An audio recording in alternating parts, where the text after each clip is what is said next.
If they start in 1619, they start on a plantation. That means they'll probably end up in a ghetto. Dr. Jawanza Kunjufu. I know that the government, whatever, can't stand us black people. He's doing everything in the world to make black man be extinct. But I'm going to tell you one thing, us black people going to survive.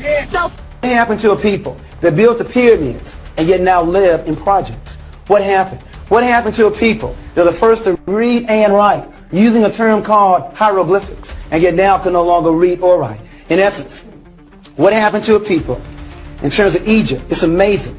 King Tut came to America, and we didn't realize that King Tut was one of us. Somebody mysteriously took Egypt out of Africa and placed it in the Middle East.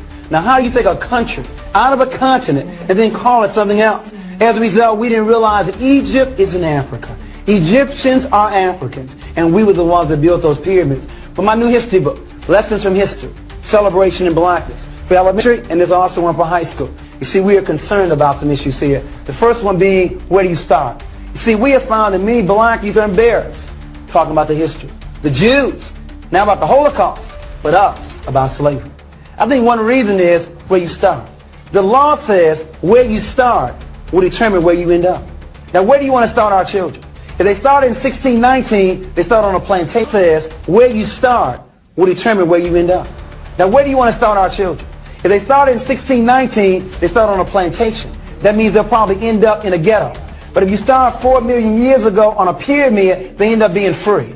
Now, where do you want to start? On a plantation or on a pyramid? Because depending upon where you start will determine where they end up. Our first problem is we've been starting in the wrong place. And you cannot discuss 4 million years in 28 days.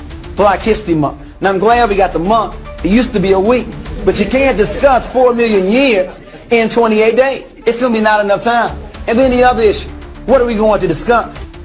Don't forget to comment and subscribe to our YouTube channel for all the latest diaspora news updates.